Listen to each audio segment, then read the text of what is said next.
ಇವತ್ತಿನ ದಿವಸ ಈ ಶಾಪುರ್ ನಗರದಲ್ಲಿ ಸುಮಾರು 3-4 ದಿನಗಳ ಹಿಂದಿನಿಂದ ಏನು ಪ್ರತಿಭಟನೆ ನಡೀತಾ ಇದೆ ಪ್ರಜಾಸೌಧ ಕಟ್ಟಡದ ಒಂದು ವಿರುದ್ಧವಾಗಿ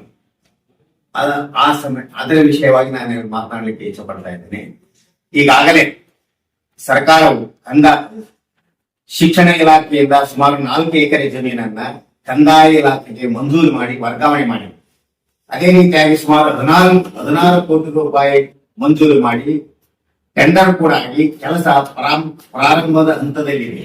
ಇಂತಹ ಒಂದು ಸಂದರ್ಭದಲ್ಲಿ ಇವರು ಸುಮಾರು 4-5 ತಿಂಗಳಿಂದ ಈ ಜಾಗ ನಾವು ಮಾಡ್ತೀವಿ ಅಂತಕ್ಕಂಥ ವಿಷಯ ಗೊತ್ತಿದ್ರು ಕೂಡ 4-5 ತಿಂಗಳು ಸುಮ್ಮನೆ ಇದ್ದು ಈಗ ತಾನೇ ಕೆಲಸ ಪ್ರಾರಂಭ ಮಾಡತಕ್ಕಂಥದ್ದಕ್ಕೆ ಅಡ್ಡಿಪಡಿಸ್ತಕ್ಕಂಥ ಈ ಅಭಿವೃದ್ಧಿಯ ಒಂದು ವಿರೋಧಿ ನೀತಿಯನ್ನ ಏನು ಅನುಸರಿಸ್ತಕ್ಕಂಥ ಏನು ಗುರು ಪಾಟೀಲ್ ಶಿರ್ವಾಳ ಇರ್ಬೋದು ಅಥವಾ ಅಮೀನ್ ರೆಡ್ಡಿ ಪಾಟೀಲ್ ಯಾರಿಗೆ ಹೋಗ್ಬೇಕು ಅಭಿವೃದ್ಧಿಯ ಒಂದು ಕೆಲಸ ಮಾಡದೆ ಇಂತ ಒಂದು ಚಳವಳಿಗೆ ಸಪೋರ್ಟ್ ಮಾಡ್ತಕ್ಕಂತ ಒಂದು ಜಯಮಾನಿ ಏನಲ್ಲ ಇಂತಹ ಜಯಮಾನಿಗಳಿಗೆ ನಾವು ಬ್ಲಾಕ್ ಕಾಂಗ್ರೆಸ್ ವತಿಯಿಂದ ನಾವೆಲ್ಲ ಮುಖಂಡರುಗಳು ಈ ಹೋರಾಟವನ್ನ ಖಂಡಿಸ್ತಾ ಇದ್ದೇವೆ.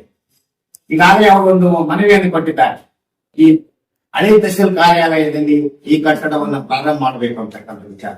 ಹಳೆ ಕಟ್ಟಡ ತಹಸೀಲ್ ಏನಿದೆ, ಹಳೆ ತಹಸೀಲ್ನಲ್ಲಿ ಸುಮಾರು ತಾಯಿ ಮಕ್ಕಳ ಆಸ್ಪತ್ರೆಯನ್ನ ಅಲ್ಲಿ ಮಂಜೂರು ಮಾಡಿ ಸುಮಾರು 20 ಕೋಟಿ ರೂಪಾಯಿ ವೆಚ್ಚದಲ್ಲಿ ಅಲ್ಲಿ ಕಟ್ಟಡವನ್ನ ಪ್ರಾರಂಭ ಮಾಡುವಂತದಲ್ಲಿ ಅಲ್ಲಿ ಈಗಾಗಲೇ PWD ಆಫೀಸ್ ಇದೆ, ಹಾರ್ಟಿಕಲ್ಚರ್ ಆಫೀಸ್ ಇದೆ, RWS ಆಫೀಸ್ ಇದೆ, ಅನೇಕ ಆಫೀಸ್ಗಳಿವೆ. ಅಲ್ಲಿ 4 ಎಕರೆ ಜಮೀನಲ್ಲಿ ಸುಮಾರು ಏನು ಪ್ರಜಾಸೌಧ ಕಟ್ಟಡಕ್ಕೆ ಆ ಜಾಗವು ಅಲ್ಲಿ ಸಾಲೋದಿಲ್ಲ. ಆ ಒಂದು ಕಾರಣಕ್ಕಾಗಿ ಈ ಒಂದು ಜಾಗವನ್ನು ಆಯ್ಕೆ ಮಾಡಿ ಈ ಕಟ್ಟಡವನ್ನ ಪ್ರಾರಂಭ ಮಾಡತಕ್ಕಂತ ಒಂದು ದಿಸೆಯಲ್ಲಿ ನಾವೆಲ್ಲರೂ ಅಭಿವೃದ್ಧಿಯ ಒಂದು ಚಿಂತನೆಯನ್ನ ಮಾಡಿ ಈ ಕೆಲಸವನ್ನು ಪ್ರಾರಂಭ ಮಾಡತಕ್ಕಂತ ಕೆಲಸವನ್ನ ಸನ್ಮಾನ್ಯ ದರ್ಶನಪ್ಪ ಸಾಹೇಬರು ಹಮ್ಮಿಕೊಂಡಿದ್ದಾರೆ. ಇದನ್ನ ತಾವು ಅಭಿವೃದ್ಧಿಯ ಒಂದು ಪರವನ್ನ ಅವರು ಸಹಿಸಲಾರದೆ ಇಂತಹ ಒಂದು ವಿರೋಧವನ್ನು ಮಾಡತಕ್ಕಂತ ಈ ರೀತಿಗೆ ಅವರಿಗೆ ಖಂಡಿಸಿ ನನ್ನ ಮಾತನ್ನು ಮುಗಿಸ್ತಾ ಇದ್ದಾರೆ.